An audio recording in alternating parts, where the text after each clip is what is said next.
Okay, welcome. Happy New Year. Happy holidays.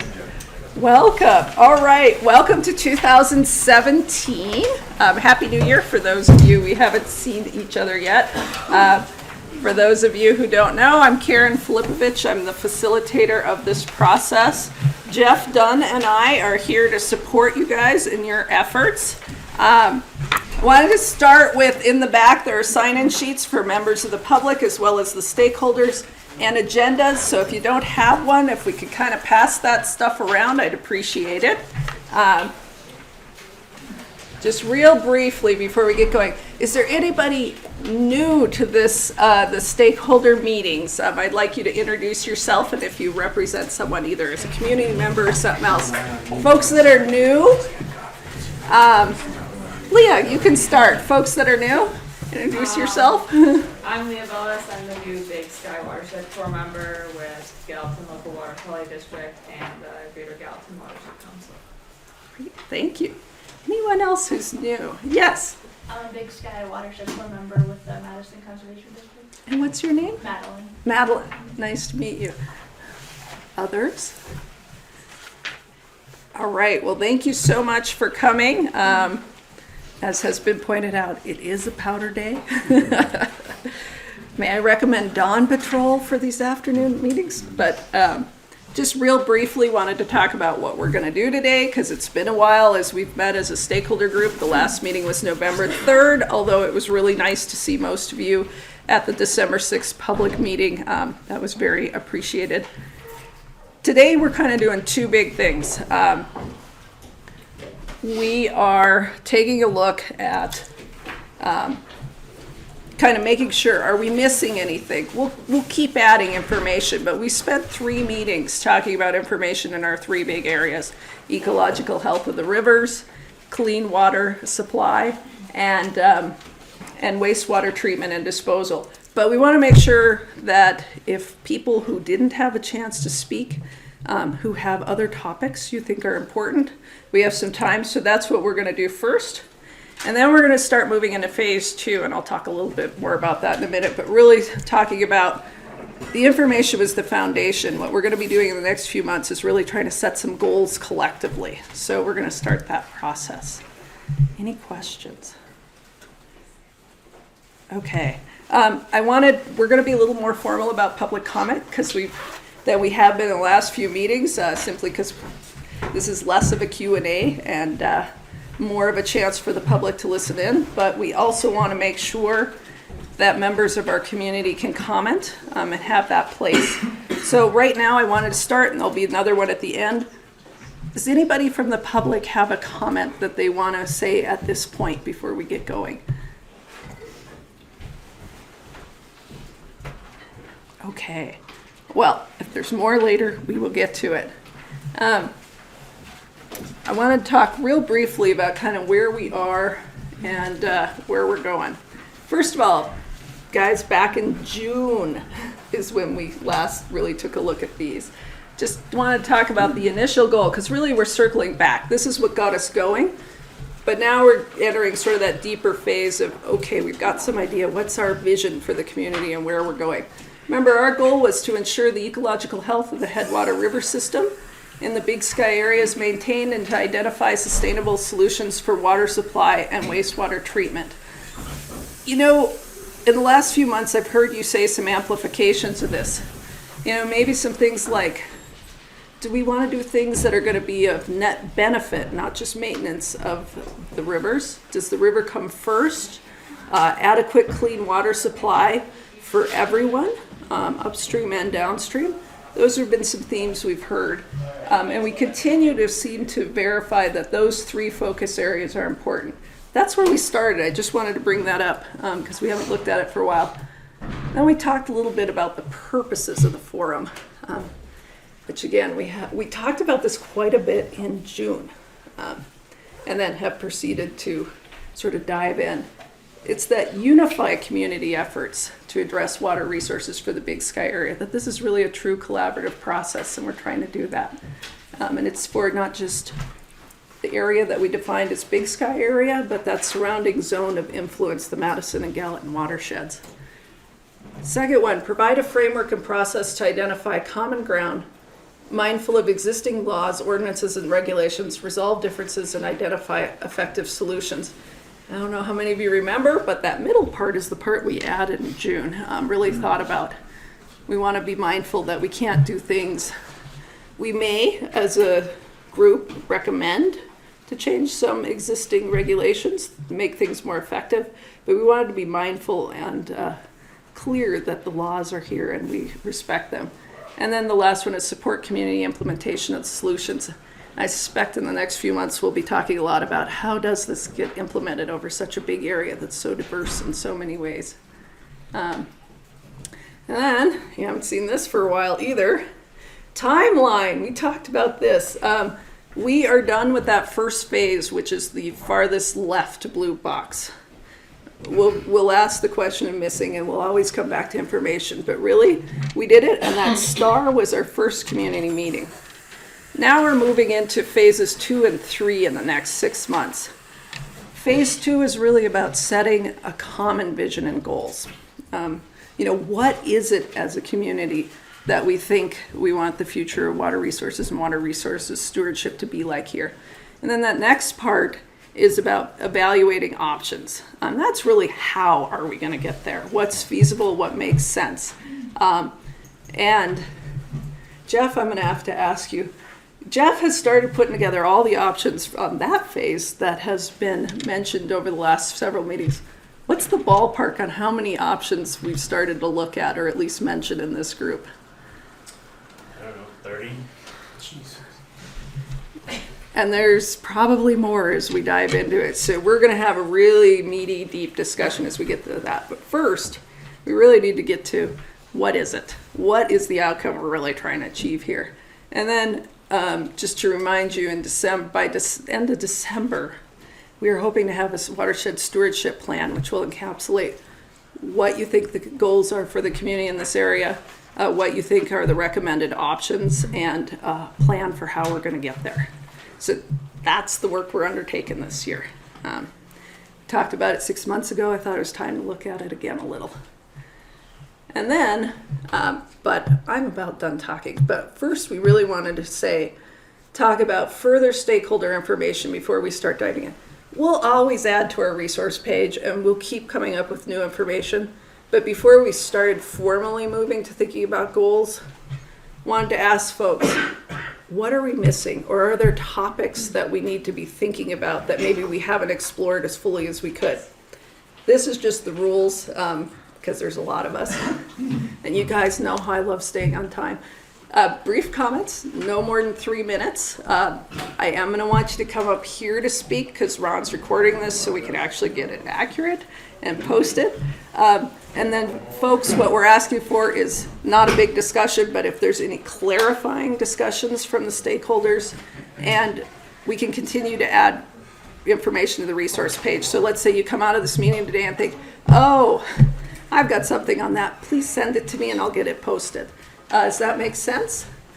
Could folks who are going to do this raise their hand, people who think they want to come up and discuss issues? I just want to start getting you up here so we can get through everybody. Who would like to? Kevin. All right, Kevin's first. All right. I have to stand up here? Yes, you do, because Ron's recording this. And This came up at a previous meeting, but the question is, what are we missing? And one of the things that I think would be very advantageous for this group is water balance pre and post development for the study area. So. Okay. Any questions for Kevin on that? Water use? What is that? A water balance, just Kevin. I don't want to stand up here. No. Thanks, Guy. Appreciate this. Just a water balance, a pure water quantity. You know, what on a typical average year, how much moisture is falling on this watershed, how much moisture, how much water is going down the Gallatin, and what does that look like? And things change, that water balance changes pre and post development. You bet. And so we'd just like to see what that looks like. Okay, great. Thank you so much, Kevin. Who's next? Guy, why don't you come on up? I put you on the I'm spot. gonna Now make I'm like, some yeah, I'm gonna questions. go. Yeah, I don't know. All right, I actually wrote down my thoughts here. So we just went through the goals, talking about, and what pops out to me, our goals are preserving or maintaining or improving ecological health, doing something in whatever plan comes out of here, making sure it's sustainable, and then also looking at the legal framework. And within that rubric of these are the goals, the things that I think we're missing are 3 points. Number one, I think we need to make a big, distinct effort right now to connect the dots between what are the existing impairment problems in the West Fork, threats to the mainstream, and existing wastewater disposal. I think there's a pretty clear connection. We've actually got some really great data out about how we're currently disposing of wastewater in the Big Sky area. We have not had a very candid discussion about what does that mean and is it in fact illegal, if not ever been enforced. My organization's position is that we have a status quo that's unacceptable. We need to change it. This is the opportunity and the forum by which to discover what are those solutions look like, how do we change that, how do we do it constructively. So that's number one, wastewater disposal, connecting it to existing rules that are on the books but perhaps have never been strictly enforced here. Number two, within that rubric of, again, holistic watershed management, we haven't talked about stormwater specifically. Stormwater is a huge issue. It's the biggest disproportionate impact you can create upon a waterway in terms of, aside from an end of pipe, toxic discharge. It's pervasive. It's the idea of cumulative impacts. It's hard to talk about. It's hard to characterize. But there are a lot of great strategies out there. The state is improving its municipal stormwater permit right now. The state's also about to improve its construction stormwater permits. Now is a great time for us to be talking about not only what impacts are happening in Big Sky already from stormwater, such as what have been characterized by Kristen's work and in the TMDL, but again, connecting the dots with the legal framework about what has never been enforced here, but what should we be doing in the future, and again, coming up with a constructive way to channel concern about water pollution generally, about one discrete source of that, and what can we do in terms of doing perhaps the watershed management plan, including BMPs or incorporating low impact development, looking at green infrastructure strategies that can work in kind with a lot of the open spaces and parks preservations that are happening here, as well as the foci at the resorts and the different communities about doing things right the first time. I think there's a huge opportunity there. And then the third and last is just the concept of a broader public works entity. This is, I think, maybe down the line in terms of maybe a solution, but we haven't had a clear discussion about that. I see one of the real great opportunities, not a challenge here, is that the typical regulatory system always vests power in someone to be accountable. Here, we're not incorporated, so we don't have city fathers to go back to and say, you're not doing your job, or here's what you should be doing. Here we have the resort tax, you have the resort community, but it's largely a mismatch of voluntary efforts. I think in the future, what we need to be considering is that that's not enough to go forward. We need to be considering investing authority in an accountable, transparent framework that, in my opinion, probably is going to look like some sort of a mega public works entity, but that's going to be able to handle and address not only the geographic scope that we've been struggling with, but also the concrete subject matter scopes in terms of the different sources of pollution and degradation that are happening here. But it also gives us, again, an accountability framework and clarity for businesses and for the community as a whole in terms of what can we expect, how do we put plans in the books, how do we move forward in, again, a very discreet way, but a measurable way, in a way where everybody knows what's coming at them. So those are my 3 things. Hope we get to discuss them soon. Don't go yet. Oh! Clarifying questions for Guy. Should have drank my caffeine earlier. You did a remarkable job of staying under 3 minutes, by the way. Internal clocks. Scott. Guy, I was wondering if you could be a little bit more specific in what existing laws aren't being enforced right now. Sure. So, and I'm going to do my best not to get super wonky. Essentially, we've talked about water quality standards. We've talked about total maximum daily loads, which is the acronym TMDL. TMDLs essentially set out your pollution budget for a waterway. The West Fork here is essentially a water budget. We have a pollution budget. Within that, we have different ascertained sectors that are contributing different types of pollution. Wastewater is one of them because it comes out of the end of a pipe. Stormwater, a little bit more diffuse, but still recognized as a point source. It's discrete. It has a waste load allocation, or if it doesn't have a waste load allocation, it should have a waste load allocation. New development here inherently creates either increases in your wastewater and or increases in the stormwater. So in my mind, future development in Big Sky needs to operate within the framework of what has the TMDL said is our baseline, what is our cap, and how do we judge right now, are we already exceeding the cap? Or if not exceeding the cap, are we about to? And going back a step, if we are going to exceed the cap, then that means we need to be talking about, we need to stop immediately and figure out what that all means. And yes, that's a little bit wonky, but I think the basic concept of you can only go up to here, we haven't assessed whether or not we're already above that stage in terms of the different discrete sources of pollution. And then we need to look at that within, again, the frame of what does that mean for setting ourselves up to utilize new technologies or strategies that are going to reduce existing sources of pollution. To do it, again, I think a key term here is not in a voluntary manner. We can't be going forward in Big Sky with a small watershed with discrete players. We need to be doing it in an enforceable, transparent manner. And it doesn't have to be a nasty process. It can be an accountability measure, and it can give clarity to everyone about what the heck's happening and how are we making progress towards improving the West Fork and conversely protecting downstream waters as well. Okay. All right, any other clarifying questions? Okay, thank you. Mm-hmm. All right, who's next? Who else would like to speak? Thinks there's something else that we need to bring up? Anybody?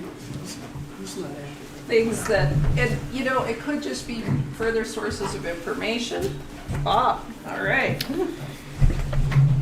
So I think, thanks Guy for starting that conversation out. I think those are great. And to additionally follow up on what Kevin was saying as far as a water balance, one of the things that hasn't, I think, been really fleshed out in our early talks was additional data in terms of stream flow and some water quality monitoring, maybe outside of the resort tax district boundary that we've set, but are influenced by the actions that occur for development in this project area. So I've talked to a number of stakeholders here about how do we get a better network of water quality and water flow information that will help us judge effectiveness and accountability in future management scenarios. I think one of the other things that Guy brought it up was accountability, and how do we transition from that diverse group of water resource managers to an accountable and broader performing regulatory system or management system. And I would prefer to have it be a management system as opposed to a regulatory system. And not to counter what Guy said, but I think there's a lot to be said for setting up a framework of mutual and voluntary management where we're accountable to ourselves. So that's the direction I'd like to see us go in our proactive management as we go forward. Thanks. Okay, hang on. Are there any I tried. Are there any clarifying questions? for I Bob? owe Karen 3 minutes or more from my presentation at 6. So. You did a great job with little time then too. Any questions for Bob? Yeah, Pat. Bob, would you just kind of draw a more clear distinction between what you think of as a proactive management structure versus an enforcement structure? Yeah, so I think an enforcement structure is where we rely on an existing regulatory framework, and so we'll say DEQ. And I think that what is present in Montana code today is not as protective as what the watershed warrants. So could we develop stronger, localized criteria for what we want to see in terms of ecological health? And that wouldn't be then specifically enforced by an outside regulator. We're going to have to be accountable internally here for those parameters. And then in particular, we talk about improving the watershed health. So what are metrics that we can clarify to a community going forward that we would like to see versus just regulatory statute? And I'm a personal believer that the current regulatory statutes say that this is a line in the sand that we shouldn't cross or we're going to have problems. And I think if we rely on that, we're not going to get improvement. So to set ourselves up for water quality goals that actually improve long-term health, and that incorporates future development, future growth, which we know is going to happen. So those stressors are going to be on the community, and to rely on what I would say lenient standards that don't protect our community values is not good. Yes? I have a thought that just popped to my mind, which may or may not be applicable, but this voluntary program, what about looking at the framework that the East Boulder and Stillwater mines have adopted with the environmental councils for water quality standards? Sure. So I think, are you speaking specifically about the good neighbor agreements and things like that? I think those are really great frameworks to use in setting something up like this. And so there, I think in the Stillwater, for example, we have a entity, Stillwater Mine. And here it's compounded because we have several water treatment facilities through different resort developments. We have the water sewer district. How those coordinate together to create an improvement in water quality is going to be communication. And I think whether it's a good neighbor agreement or something similar to that, that keeps that communication and that accountability going is going to be incredibly important. So to your point, those structures are legal. There is some enforcement, I think, through a legal background, but it's also voluntary in that these people have to work together to maintain the criteria that they set. So I think that's a really great framework to follow. So Bob, just to clarify, when you Sure. talk about voluntary standards, it's not in lieu of existing legal framework, it's in addition to. Absolutely. I think that's the key part of it. We can always rely back on DNRC, DEQ, EPA, others to have that safety net. But I think we can do better. And I think that I would like to see that be a mantra for the group, is we can do better than a statute. We need hats. Get We some need hats that. on. Make the Gallatin great again.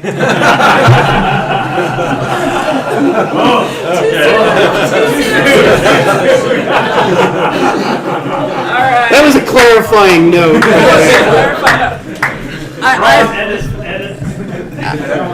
I'm sincerely hoping the hats aren't your major funding mechanism out of this.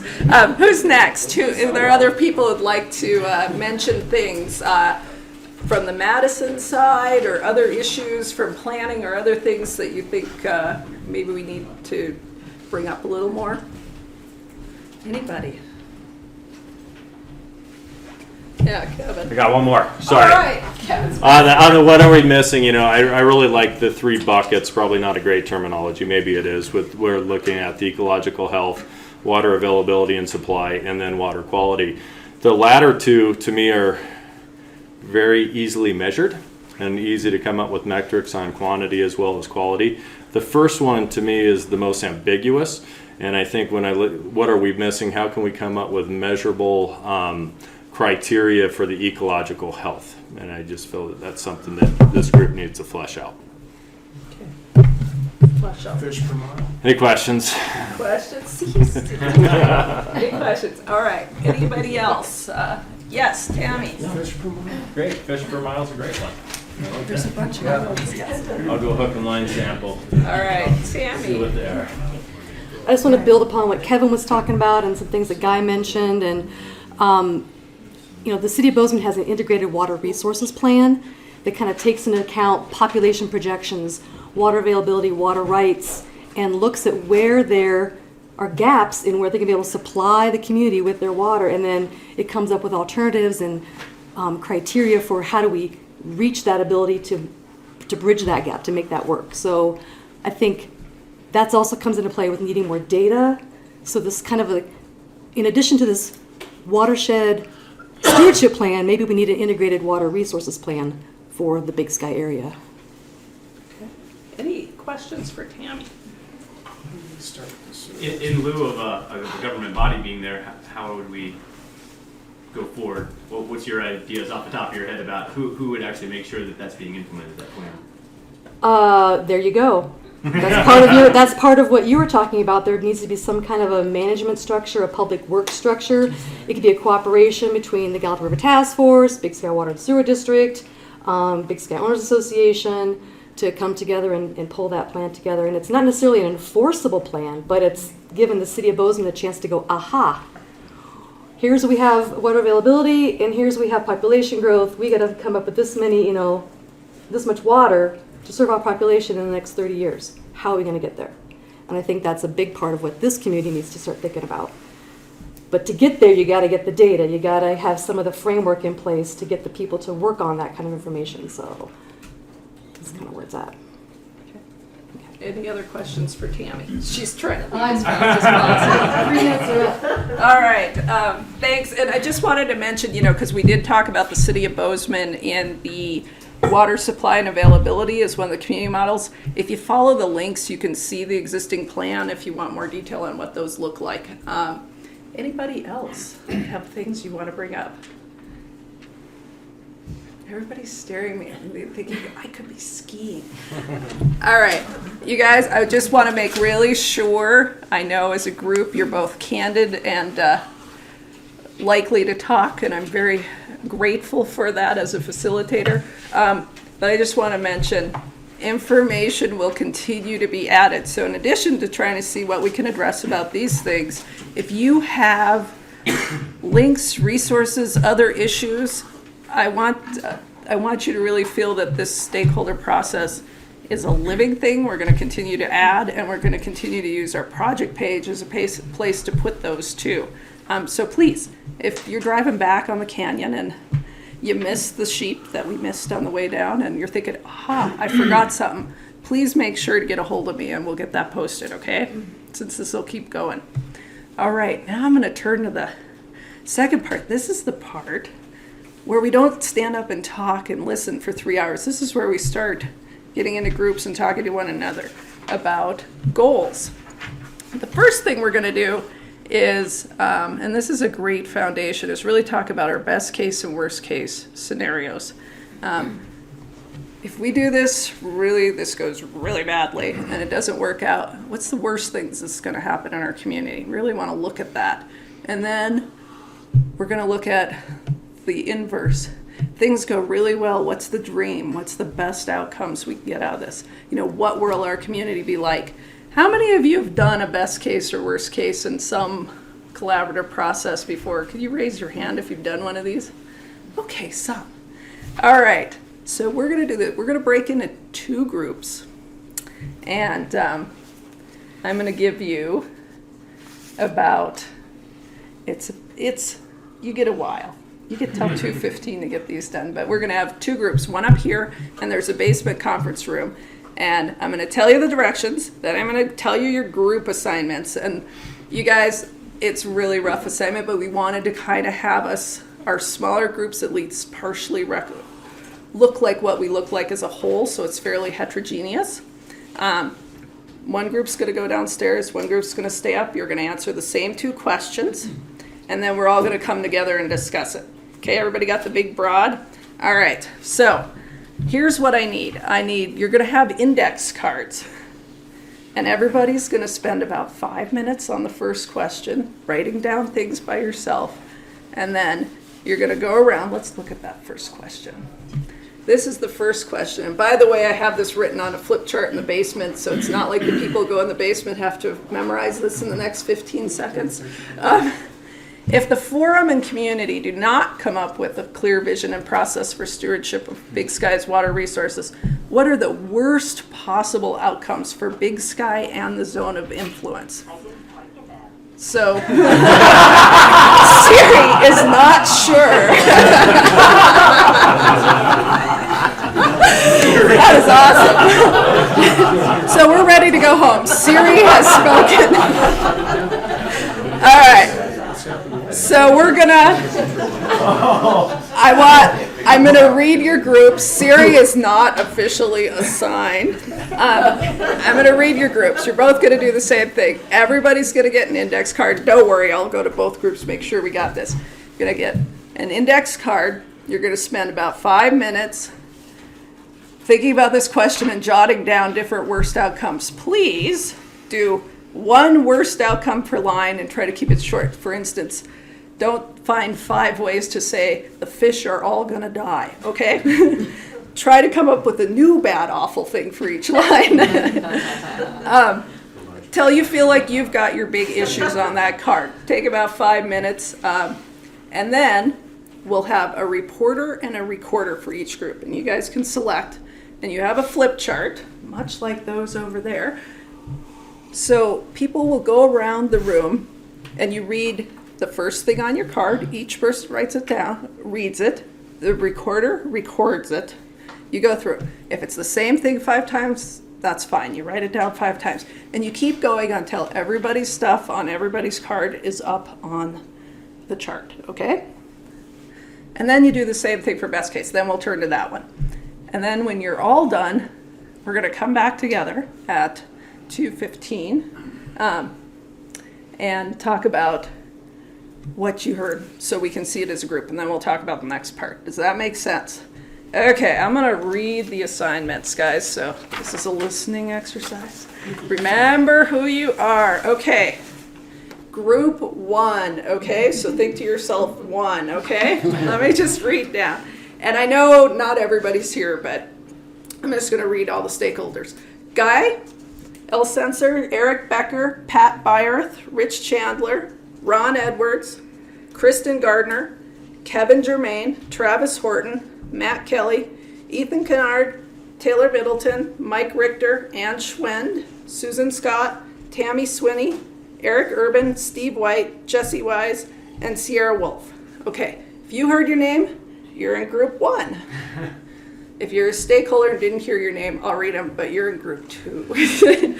Okay, Brad Bauer, Scott Bossy, Randy Carpenter, Mike Duquesnoy, Susan Duncan, Jim Hart, Tom Moore, Lori Christensen, Peter Monka, Dave Mosier, David O'Connor, Bill Simpkins, Tim Scott, Carrie Strassheim, Tori Haraldson, Wendy Urey, Darcy Warden, Brian Wheeler, Enion Williams, and Bob Zimmer. Okay, guys, remember which group? Public. You are welcome to stay upstairs or go downstairs and listen in, but this is going to be a stakeholder discussion. Although I got to tell you, the room downstairs is way smaller, so if you get claustrophobic, stay upstairs. One is downstairs? Yeah. One's upstairs.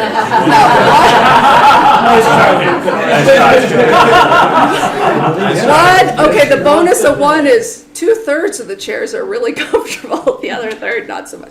They're like these. But if group 1 could go downstairs, we'll switch it up, guys. Group 2 could stay up. I very much appreciate it. I'll come down with you. We'll get you set up and checked in. Okay, group 2. Suckers later.